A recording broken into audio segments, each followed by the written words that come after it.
Okay, good morning everybody. Good morning everybody. Pretend it's an Amway presentation. Good morning everybody. Welcome to the Home Education Conference. We had a great day yesterday and this is our second day in Brisbane.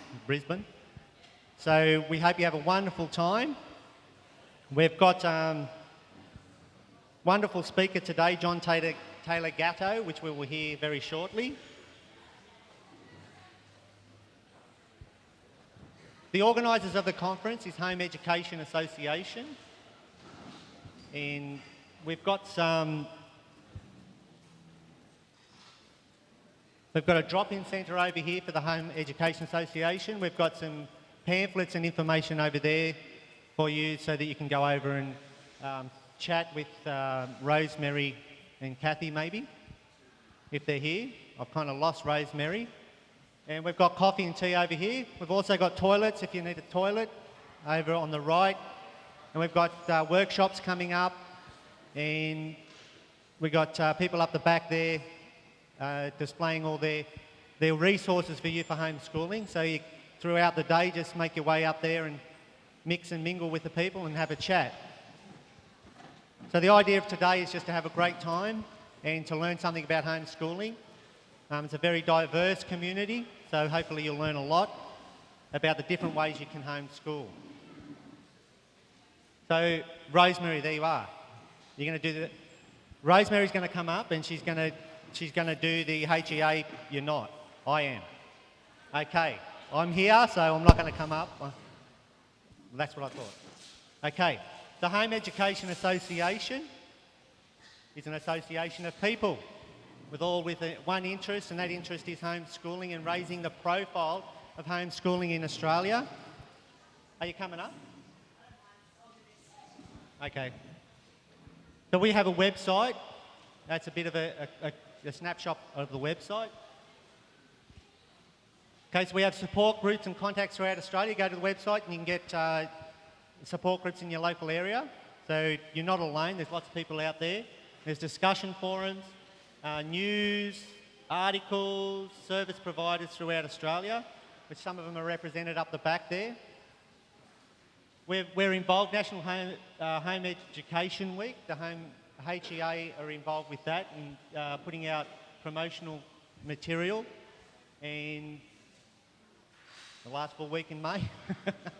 You guys can probably read quicker than I can speak. Library packs, that's what we put out. We put out library packs, organised library packs, just to raise the awareness of HEA. The more people that know, the better it is for us as individual homeschoolers, so that we can get support and recognition. Yep, we have promotional material again. It's over on the table over here on my left. Keep going, that's it. Bumper stickers, there's the world is our classroom. That's the whole philosophy of, I believe, of homeschooling in one, is the world is our classroom. It's just not four walls, but it's outside that four walls that a lot of learning happens.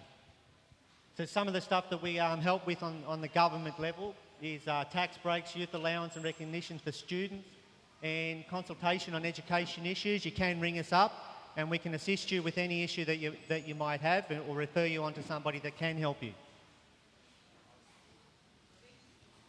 Pardon? Lobbying, yes. Okay. We do a lot of lobbying, which is, again, the lobbying is about giving benefits to you. You know, we receive a lot of the people that are on the HEA, some of them, their children have grown up and they're doing this on a volunteer basis. So all the lobbying that we do is actually going to be for the benefits of the up and coming homeschooling families, which are people like yourself. Sorry? And current. Okay, these are just some of the issues that we've lobbied on. We've got some courses for parents, introduction to homeschooling in the Sydney area mainly. And we've got a CD which is available over at the stand. Fill in the blanks program, so it's just basically, all this is just material and resources just to help you, to make it easier for you to make the transition into homeschooling.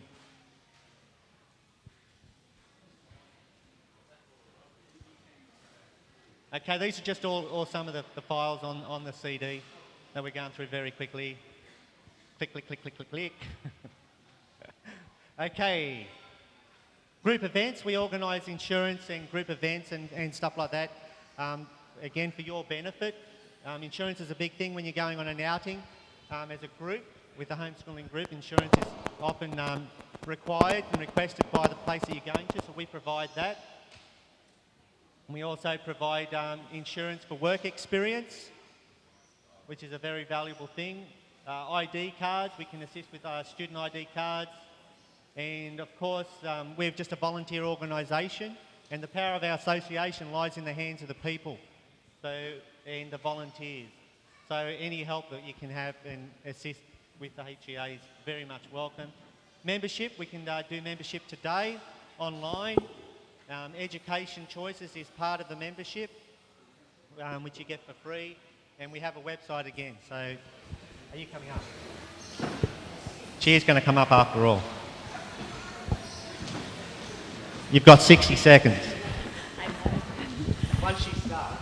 I will not. I'll be a good girl. We have, our membership includes insurance and everything that I explained. We have, today we're giving away some extra materials if you wish to join up whilst at the conference. HEA has basically funded a lot of the conferences and has enabled this process to go ahead. And basically our income comes from membership. So I'd encourage you to come over to this area. We're here to help you. We've got two hats on today. We've got the hats on to actually help you with information, and you can come over and discuss one-to-one issues that may not be covered in the program with us over at that corner anytime. And we have cuppers over there for $1 if you'd like that as well. But the other hat that I have is also to ask you to come over and look at our product and spend lots of money. Thank you.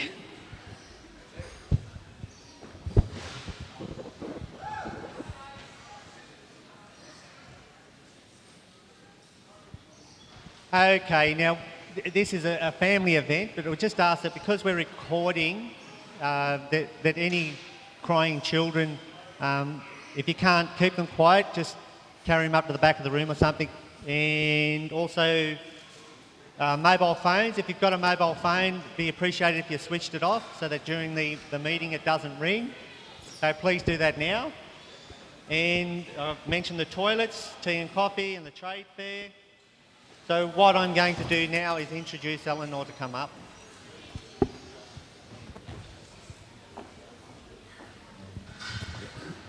Hi everybody, thanks for joining us today. I just want to add a little bit about our children's activities to what Colin was saying. Your children are welcome today, but they are your responsibility. We're not providing childcare, but we are organising some craft activities. There's an undercover area just up behind the auditorium here. And once we get started with our keynote presentation, Shelley's going to be up there setting up some craft for the children to do. I think it's still working. During this afternoon's presentation and also this evening, we'll be running a video in the classroom above that area. There is a basketball court through that undercover area and out the back of that building, and if the kids want to go play outside, they're most welcome. But if you're not comfortable with your children negotiating those activities unsupervised, then please consider either making alternative arrangements for them for later on in the day or inviting another adult to come. We're happy for you to bring someone to help you look after your children. We're not going to be supervising them for you. The trade fair at the back, some of the stands up there are unattended, but you can still purchase any of the materials at the cash register desk over on the side. We have our elective workshops listed out for this morning over on the tables here. Just write your names. If you change your mind at the last minute, it doesn't matter. We just need a rough idea of numbers so that we can allocate space. We'll put the bigger workshops in the classrooms and we'll give the smaller workshops just some circles of chairs in here, or if it's really nice, people can even go outside. And finally, there will be lunch available for purchase today and also dinner. The meal tickets are available from the registration desk. If you've pre-purchased your meal tickets, make sure they've given you stickers to put on the back of your name tag. And if you want to go and purchase some, there's still some available right now. There is a limited number, however, we had to pre-order the food, obviously, so we kind of guessed how many people would want to. I'm going to hand back to Colin and we're going to get started. I think we're half an hour late only 15 minutes late now after the welcome. And maybe we'll try to make up that time during the day, but maybe we'll probably slide another 15 minutes, you never know. Thanks very much.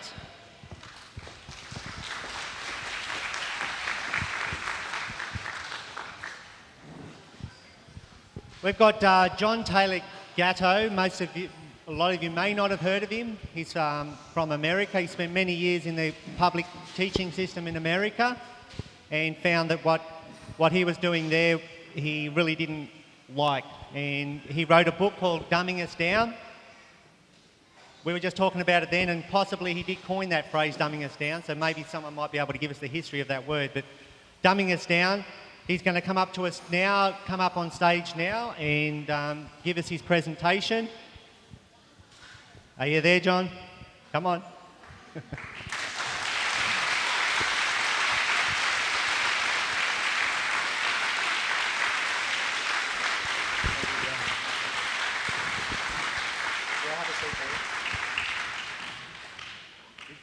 Is this still the title that you... We're conferring on the title, but I reached an age where I don't confer without my glasses and my hearing aid. Trap flea principle, in other words, that's what I'm going to do tonight. Okay. Trap. Well, he's going to do whatever he likes because he's earned that This privilege, one's okay? called So Walkabout welcome, John. London. Thank you, Colin. This one's called Walkabout London, and if I tell you that I've been working on it for 35 days, that does not mean you have to like it, but I finished at 5 a.m. this morning, so if my head pitches forward on the table in the course of this, you'll understand why. I'm going to divide this into two halves and give you a break in the middle because the whole thing takes about 75 minutes, and having been a classroom teacher, 2 periods straight without a break is just nuts. So somewhere in the middle. Walkabout London will be loosely gathered around the idea of something that I think is the genius of homeschooling, and that is what I call open source education. You're not confined to a curriculum or to a set of specified official books or test schedule.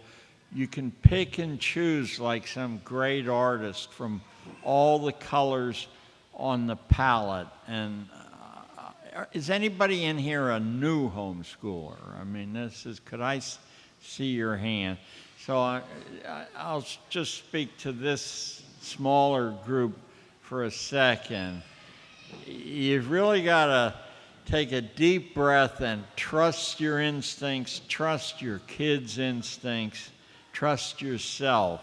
It's something that we school teachers try to discourage you from doing, but not a good idea.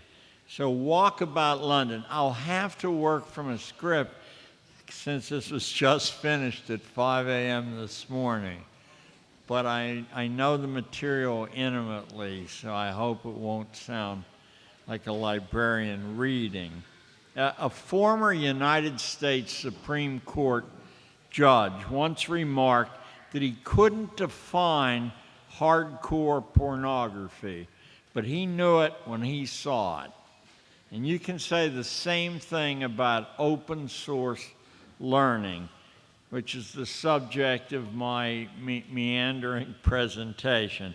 To define it precisely, to reduce it to a mere formula, is to ruin it. Nevertheless, roughly, what I'll be trying to get at is this. In natural open source, everything under the sun is a potential lesson. Nothing is excluded automatically on the grounds of age or appropriateness or test scores or stage theories of human development or anything else. Everybody alive or dead is a potential teacher, even mass murderers or the hopelessly insane. In open source, teaching is a function, not a profession. In open source, nothing is standardized. The only tests are performances, not displays of memory.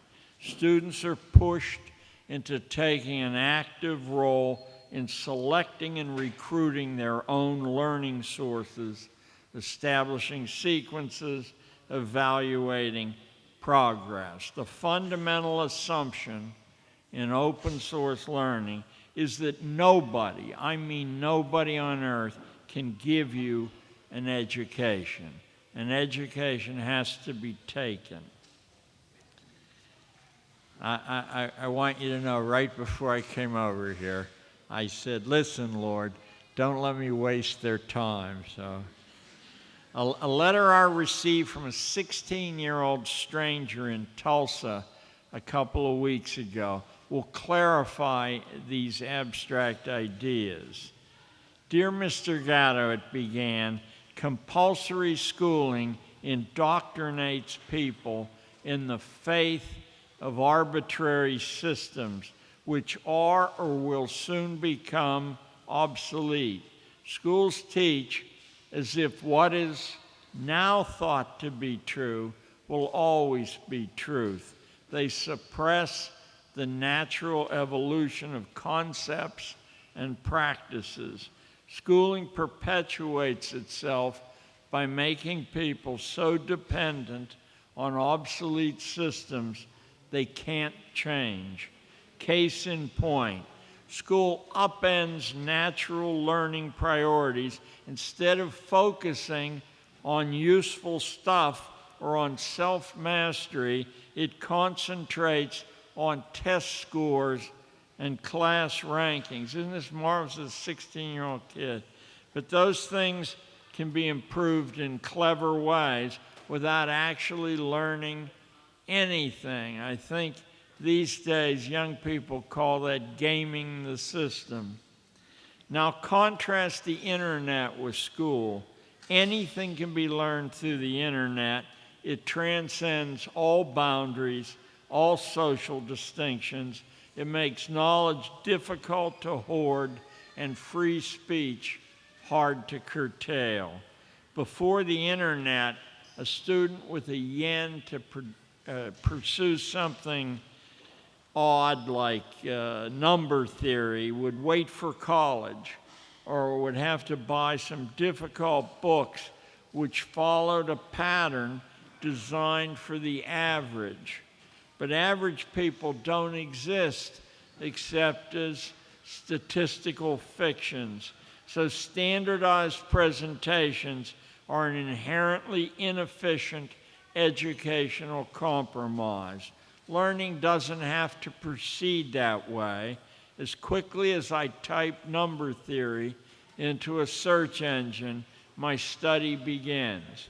I design my own curriculum, one that fits me, and as I do that, I develop deeper understanding of the concept. On the internet, I learn what I choose, not limited by someone else's curriculum or standards. As it stands now, it's possible to school yourself from kindergarten through a PhD without ever entering a classroom. All you want is free. Ask in a forum like magic, many will answer. The institution of standardized schooling is needed less and less. It cannot adapt to individuals. It cannot provide the same depth of content or quality of assistance.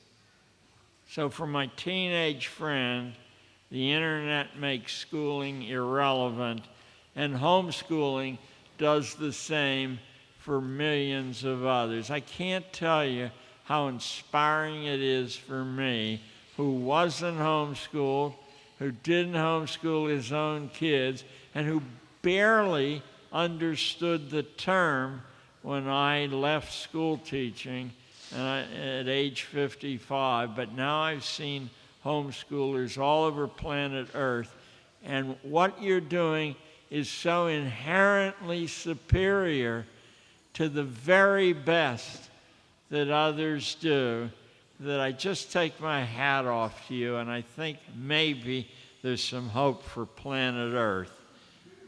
Do not, that's you. Let me give you the applause. Do not ask for whom the bell tolls, O school. It tolls for thee.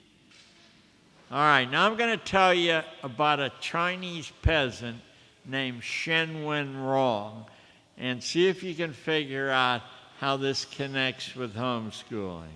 A few years back, the mighty Tyson Krupp Steel Company decided to unload its huge Phoenix plant in Dortmund, Germany.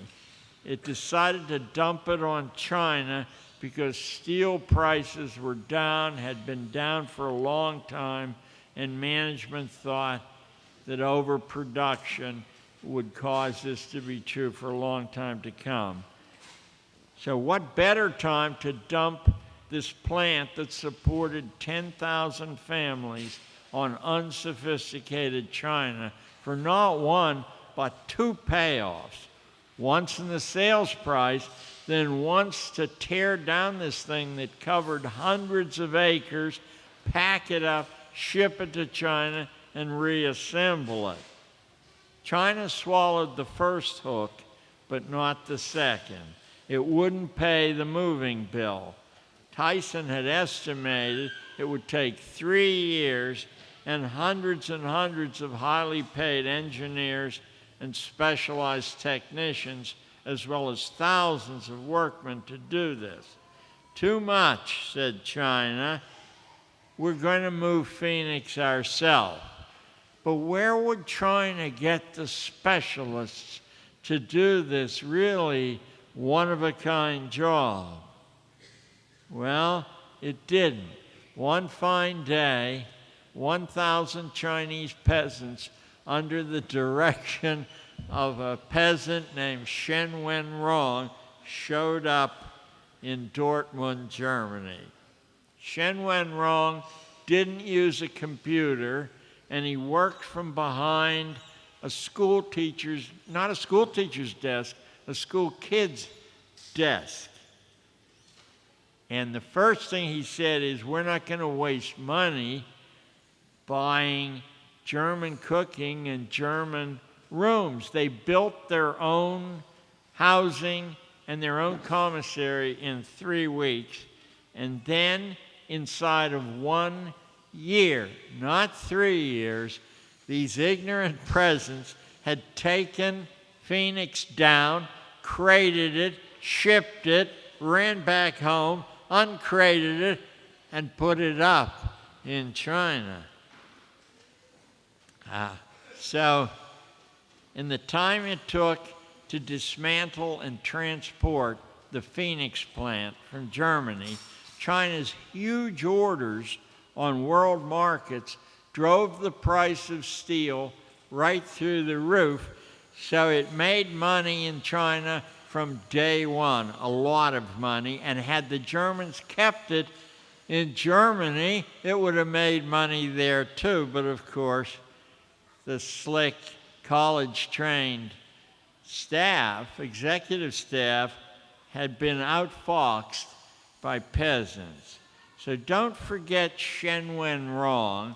He will be a useful reference point as you work to deprogram yourself and to understand how rule-driven schooling, radically disconnected from real-world reality, is an inadequate preparation for an uncertain future. How did Shen learn to direct such an operation? Maybe that's the wrong question. Consider the possibility that every one of us have been deceived all our lives into believing that experts and specialists are needed for things which are really well within the reach of ordinary people. You only have to go to the great cathedrals in France, built 800 or 900 years ago, these monumental constructions that are true to 1/100th of an inch and built by people who had to put down the hay fork to come and do it, to sort of see that we passed through an era of Shenwen-wrongs before the expert propaganda got to us.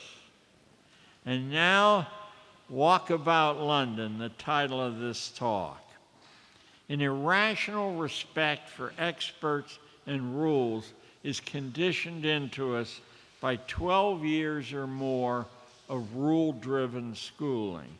That's why we find it hard to believe that, I'm deliberately using an insulting term, that a stupid Chinese peasant could do a better job than spit-and-polished German engineers, or that an ignorant torch singer could take over the admissions office at America's premier technical college, MIT, and do such a beautiful job that she was given the school's highest honor for administrators. There'll be more on that lady in a minute. This just broke in the New York newspapers about 2 weeks ago. So this soft-core brainwashing about what ordinary people absolutely can't do is why we don't know what to think in the States when we learn that America's first president, as a fatherless boy of 11, and not considered to be very bright, not dumb, but not very bright, started school by studying trigonometry, geometry, and surveying. Those were his first 3 subjects. He gradually added shipbuilding, architectural design, military science, horseback riding, and ballroom dancing to the curriculum. And you'll be surprised to learn that in later life, he said that ballroom dancing and horseback riding were the 2 keys to his very, very successful career. I'm talking about George Washington. He said, because they imparted on my physical being a presence that made me looked at wherever I went, because he was a good dancer. Anyway, rule-driven schooling creates a wonderful fit with factory work, with clerical duties, with hamburger flipping, and with bureaucratic jobs, but it hurts our ability to think critically and creatively. Oddly enough, that disturbing fact isn't my opinion. It's been quite well known for thousands of years. They just didn't bother to tell people who were burping the baby and mowing the lawn and walking the dog that it's deliberately done to mute your imagination and your ability to think. I'll get to that in a little while, and I think that the hair will stand up on your head figuratively. So the Battle of Waterloo really was won on the playing fields of Eton, just like it's not an expression. It explains why World War II German forces were able to inflict 40% more casualties than they took, even when they were outnumbered 4-1, because Germany trained its officer corps, not its privates, but its officer corps, that war was a game called Kriegspiel, and they should go about it as if they were playing a game. In the American officer corps, which almost always outnumbered the Germans in the Second World War, almost always by at least 2-1, and most often by 4 to 1. The rule books were 6,000 pages long, and if you didn't operate according to a rule in a battle situation, you were likely to be court-martialed.